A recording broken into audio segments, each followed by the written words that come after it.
Olha só o que acabou de sair no Metrópolis. O escritório da esposa do Moraes deu um parecer um pouco antes das fraudes todas virem a público, dizendo que o Master estava apto a captar previdência de servidor público. O Ministério Público Federal descobriu que a captação de previdência de servidor público sustentou o Master durante todas as suas fraudes. O que mais falta para alguém ter coragem de investigar essa história? Onde a gente vai chegar? O que mais precisa aparecer?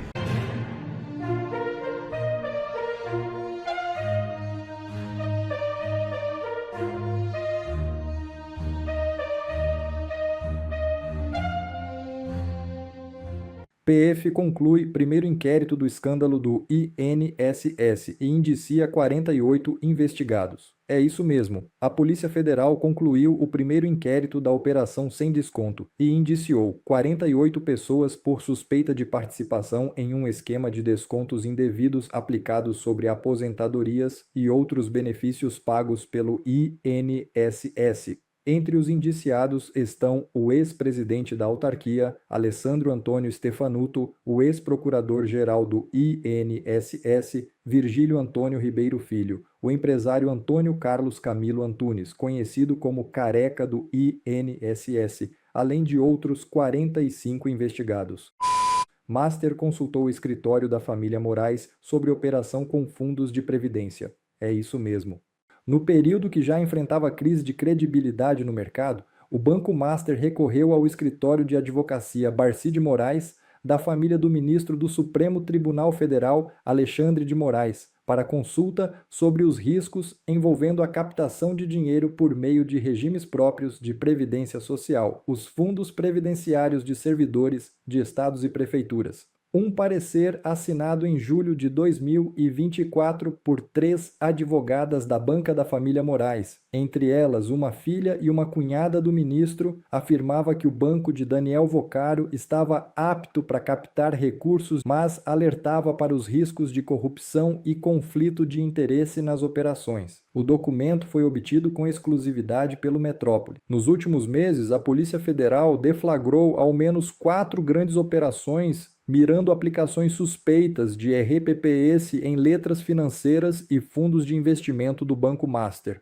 A maior delas envolveu aportes de 3,6 bilhões de reais do Rio Previdência. Nessa operação, a PF cumpriu mandados de busca e apreensão.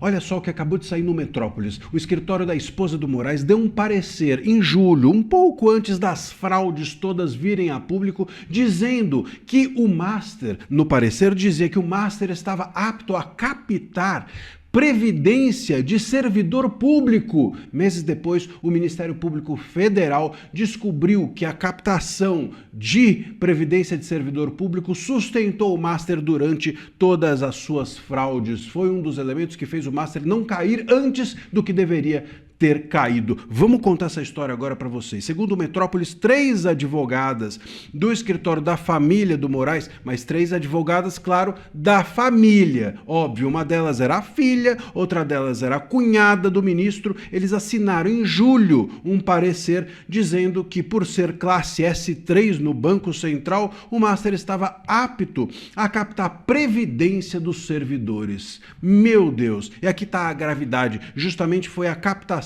estou lendo a matéria, dessa previdência que para o Ministério Público sustentou o Master quando o caixa já estava vetado. Tinha vetado $500 milhão já em papéis do Master por suspeita de irregularidades. E o respaldo veio da família do ministro Moraes. Ou seja, enquanto os servidores públicos estavam ali perdendo dinheiro da sua previdência, da sua aposentadoria, estava o escritório da mulher do Moraes dando parecer dizendo: vai lá, pegue então esse dinheiro da previdência do servidor público e ganhando 129 milhões para isso. E meses depois, enquanto tudo isso acontecia, o Moraes estava conversando com o Galípolo, sabe-se lá por quê, e desconfia-se que para impedir que o Master fosse liquidado. Quer dizer, o Moraes supostamente conversando para o Master não ser liquidado, o escritório da esposa do Moraes ganhando 130 milhões de reais para dar um parecer dizendo que a captação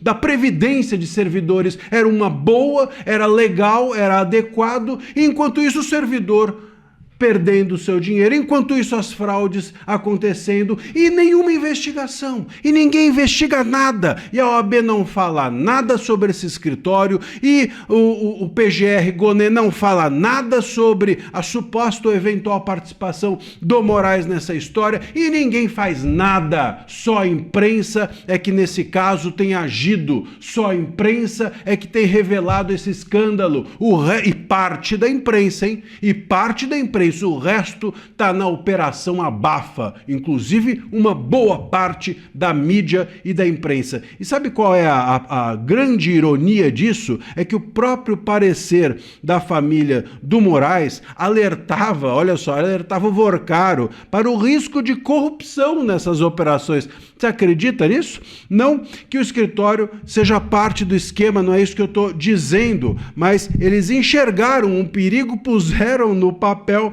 e seguiram faturando 129 milhões do banco, enquanto, repito, supostamente o resto da família Moraes conversava com Galípolo, sabe-se lá, se não para manter o Banco Master de pé ou sendo vendido para o BRB. Meus caros, essa história, tá? Eu não posso aqui acusar ninguém e não vou, mas essa história não tem mais como não ser investigada. Pô, mas que coisa! O que mais falta? O que mais falta para alguém ter coragem de investigar essa história? Onde a gente vai chegar? O que mais precisa aparecer? Pelo amor de Deus! Pelo amor de Deus! Isso daqui tá uma brincadeira, viu? É uma brincadeira. A decisão do ministro Moraes de impedir que Flávio Bolsonaro visite o próprio pai bagunçou a interlocução da direita, porque a Michelle Bolsonaro, olha isso, ela agora é a única pessoa que tem acesso ao Jair Bolsonaro. O Jair Bolsonaro tinha dito na tal carta que o Flávio Bolsonaro era o seu porta-voz, era o seu pré-candidato. Agora, justamente a Michelle, que anda de ruído dentro da direita, passa a ser a única interlocutora do Jair Bolsonaro. O que vai acontecer? Eu vou te contar agora. Bom, segundo a Malu Gaspar no Globo, a decisão do Moraes virou um presente para o Flávio, e isso tem sido dito pela esquerda e pela direita. Até ministro do STF já disse que o Flávio Bolsonaro vai explorar esse fato politicamente claro, ser impedido de visitar o pai. Não tem ninguém em sã consciência, a não ser o Moraes, que não é uma consciência sã, não tem ninguém que acredite que é algo normal, razoável, um advogado não poder visitar o cliente. Ou pior, um filho não poder visitar o seu pai. Claro que isso pega, isso tem um apelo emotivo, um apelo sensível nas pessoas e vai ser explorado pelo Flávio. Mas a Malu também traz essa questão que eu acabei de dizer para vocês, de que durante esse período de 90 dias que o Flávio está impedido de visitar o pai, a Michelle Bolsonaro se torna a única interlocutora capaz de falar em nome do bolsonarismo para o público, porque ela é a única pessoa que tem acesso hoje ao Jair Bolsonaro, já que o Flávio está impedido de visitá-lo. E aí, como é que fica essa história daqui para frente? Como é que a gente pode entender que o cenário vai ser constituído? Algumas pessoas já cogitaram, olha, a Michelle, ela vai usar isso para se vingar do Flávio. Então, como ela é a única interlocutora, ela vai afastar o Flávio e passar a ser a porta-voz do bolsonarismo. Isso a própria Michelle já negou que fará. Ela não seguirá por essa trilha. E acho que é muito difícil mesmo pensar que ela siga, porque o próprio Jair disse que o porta-voz dele é o Flávio. Então seria um contrassenso do próprio Jair Bolsonaro se ele passasse a usar a Michelle como a sua interlocutora, como uma porta-voz do Jair Bolsonaro. O que provavelmente, meus caros, está para acontecer é de duas uma. Ou a Michelle, ela vai ouvir do Jair Bolsonaro e passar as informações para o Flávio e o Flávio repassar ao público, ou de alguma forma vai o próprio Jair Bolsonaro esperar ou, enfim, se calar e aguardar que esses 90 dias passem. É importante que esses 90 dias eles vão até o fim do primeiro turno da eleição. Então é muito difícil acreditar que o Jair Bolsonaro deixe de falar aquilo que ele precisa dizer aos seus filhos. Eu acredito muito na possibilidade de que durante esse período a Michelle escute e passe ao Flávio, o Flávio fale em nome do Jair, porque o Flávio foi escolhido por ele para ser o seu porta-voz. E isso pode, na verdade, verdade, ao invés de afastar, ao invés da Michelle usar isso ou capitalizar isso politicamente, isso talvez até aproxime a Michelle do Flávio. Ela sendo a intermediária entre o Jair e o bolsonarismo, né, por intermédio do Flávio, pode aproximar Flávio e Michelle e quem sabe essa questão se solucionar de uma vez. Vamos aguardar para ver os próximos passos, mas até isso o Moraes criou de embaraço para a política. É incrível como o STF se mete toda vez, em todas as eleições, em tudo que diz respeito à direita. Depois as pessoas não querem dizer que há perseguição. Depois as pessoas e a imprensa, boa parte da imprensa, quer nos fazer crer que existe uma democracia plena nesse país e que o problema da ruptura democrática é se a direita ganhar. Faça-me o favor, deixa aqui o seu comentário, a gente vai seguir atento aos desdobramentos dessa história. Você já agradeceu o excelentíssimo ministro Alexandre de Moraes hoje, na terça-feira? Porque você deveria fazer isso. Na verdade, todos nós do Brasil que temos esperança e não desistimos, deveríamos tirar um momento hoje para agradecer Alexandre de Moraes. Na sua sanha patológica, psicopata, de destruir a campanha do Flávio Bolsonaro e de interferir nas eleições de 2026, assim como ele interferiu e decidiu as eleições de 2022, ele pode muito bem ter dado de bandeja a eleição para o Flávio Bolsonaro. E eu não estou exagerando. A decisão absurda dele de impedir o filho de visitar o pai, de impedir um advogado de visitar o Bolsonaro, de impedir Bolsonaro de se comunicar com o mundo por cartas, algo que o Lula teve, 22 cartas, dezenas de coletivas de imprensa e visita, 527 visitas. Ele escancarou uma perseguição de tal forma que colocou uma injeção de ânimo na campanha do Flávio Bolsonaro. Primeiro, o Flávio Bolsonaro vai lá e faz uma live que animou a militância. Me desculpa, cara, ontem parecia que eu estava assistindo o Bolsonaro fazendo uma live. A militância, que estava meio morna, meio adormecida por causa dos ataques, das narrativas, das brigas internas, acordou hoje pedindo conteúdo, postando, falando, voltando para a briga. E além disso, o Alexandre de Moraes está cada vez mais rejeitado dentro do próprio STF. Essa decisão dele foi tão absurda que até os seus colegas do STF viram um exagero e que ele passou de todos os limites. Olha esse trecho aqui, rapidão. É importante colocar isso, tá? Porque houve uma coluna da Bela Megali ontem que falou com ministros do Supremo Tribunal Federal e percebeu que isso causou uma divergência interna ali na Suprema Corte, tá? Existem diversos ministros que acham, sim, com razão, que o Alexandre de Moraes está exagerando e muito, que ele não deveria fazer isso, que ele está extrapolando a própria decisão, porque, repito aqui, o Jair Bolsonaro não tinha nenhuma proibição acerca de escrever cartas, né? Então, uma própria ala do Supremo Tribunal Federal está bastante insatisfeita com esse comportamento. O cara tá possivelmente voltando a ser alvo de uma lei Magnitsky, da sanção Magnitsky. O cara é o cara mais rejeitado hoje no judiciário brasileiro. Ele, junto com Gilmar Mendes e Dias Toffoli, o trio rejeitado, Gilmar Mendes e Dias Toffoli. Ele vai lá e solta uma decisão impossibilitando, proibindo um prisioneiro político de comunicar através de cartas com o próprio filho, sem poder visitar, sem poder receber visitas do próprio filho. Isso nunca aconteceu na história do Brasil, tá? Isso tem que ficar bem claro. Nunca na história do Brasil um prisioneiro foi penalizado por escrever uma carta. Nunca! Então ele escancarou a perseguição. A imprensa tá batendo no Alexandre de Moraes hoje em todos os lugares. Eu tô impressionado. Na Globo, no SBT News, CNN, Metrópolis, Poder... Toda a imprensa, até aqueles mais militantes ali da Globo News estão assim, peraí, cara, você foi longe demais. Você tá me falando agora que o Bolsonaro não pode mandar carta, não pode escrever uma carta que possivelmente poderia ser lida. Qualquer carta que o Bolsonaro escrever vai ser lida nas redes sociais. Qualquer carta. Lula escreveu 22 cartas. Lula declarou que o Haddad seria seu candidato à presidência em 2018 através de uma carta lida em coletiva de imprensa. Zanin lia cartas do Lula. Então ficou muito escancarado. O que é o resultado? Qual é a consequência disso para encerrar o vídeo? Injeção de ânimo na militância. O Flávio Bolsonaro voltou àquela essência antissistema. Fez uma live ontem que, sinceramente, foi a melhor live do Flávio Bolsonaro que eu tenha notícia. Assim, ele falou com o coração, com sangue fervendo, com indignação de um filho proibido de visitar o pai. Isso causou comoção na população. a população está vendo um nível de perseguição e começa a decidir ir para o lado do Flávio Bolsonaro ao ver que ele é um perseguido do sistema. O Moraes pode muito bem ter dado de bandeja a vitória para o Flávio Bolsonaro nessa decisão absurda. Então, obrigado, Alexandre de Moraes. Eu disse recentemente numa entrevista que eu dei para a Folha de São Paulo, ser perseguido por Alexandre de Moraes hoje é ser transformado num herói, num mártir no Brasil.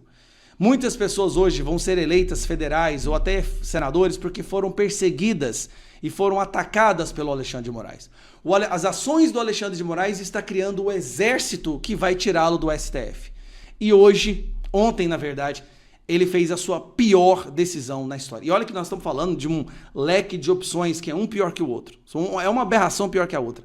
Mas ontem essa decisão dele foi uma decisão que pode muito bem ter dado a vitória ao Flávio Bolsonaro.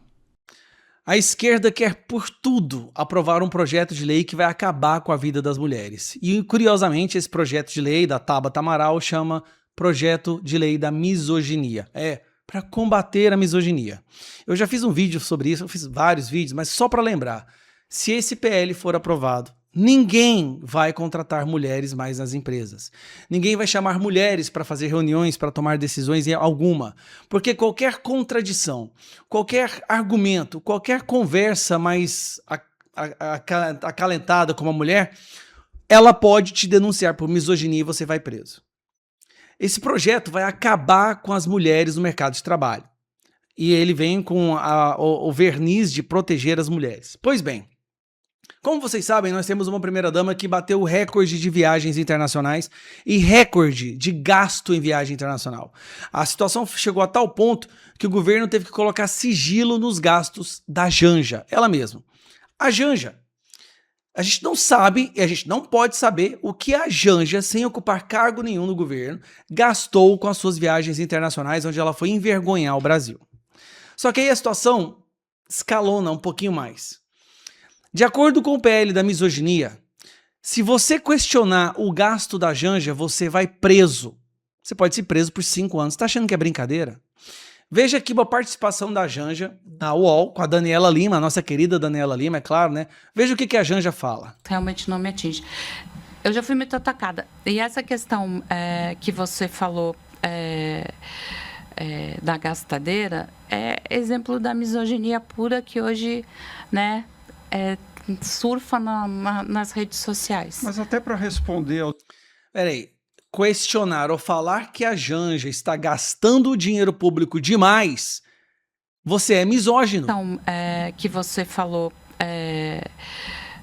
da gastadeira é exemplo da misoginia pura que hoje, né, surfa nas redes sociais. Eu já mandei vários requerimentos de informação sobre o gasto dela. Entrei com um projeto de lei. Inclusive, nós conseguimos aprovar um projeto de lei que proíbe sigilo para gastos de viagens de presidente da Janja. Eu consegui aprovar isso no plenário da Câmara dos Deputados, o meu projeto, para proibir de uma vez por todas os gastos, o sigilo em cima dos gastos, quer dizer que eu vou preso. Eu, por ter aprovado um projeto de lei que proíbe o sigilo dos gastos da Janja, posso ser preso agora por misoginia. Esse projeto de lei é uma catástrofe de cima embaixo. Ele só serve para censurar ainda mais a população. É assim, sem decisão judicial, se uma mulher falar que ela foi ofendida por um homem na rede social, o perfil dele pode ser sumariamente deletado, ou a postagem dele deletada. Sem decisão judicial, basta ela dizer que ela foi agredida psicologicamente, basta dizer que ela não foi respeitada ou ela foi ofendida. Você está entendendo que homens não vão mais querer conversar com mulheres? É isso que vocês querem? Empresas, até uma mulher dona de uma empresa, não vai querer contratar a mulher mais. Elas não vão participar de decisões. Isso vai retirar, esse projeto retira as mulheres do mercado de trabalho, tira delas a empregabilidade. Mulheres que precisam trabalhar para sustentar suas famílias, seus filhos, muitas vezes mãe solo, não vão ter essa condição. Esse projeto é terrível. E agora a Câmara dos Deputados, eu não entendo por que o Gumota está enfiando isso goela abaixo. A relatora é a Tabata Amaral. O projeto é podre. Assim, sinceramente, é o projeto mais prejudicial para as mulheres que eu me lembre.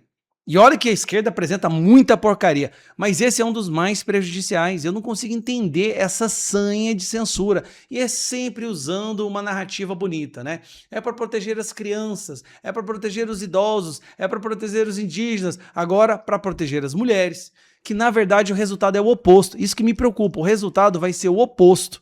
Isso vai prejudicar muito as mulheres do Brasil. Bom, pessoal, esse foi mais um vídeo. Eu espero que vocês tenham gostado. Se vocês gostaram, deixa o like aqui para fortalecer nosso canal. Logo eu volto trazendo mais informações da política para vocês. Um forte abraço, fiquem todos com Deus e até a próxima.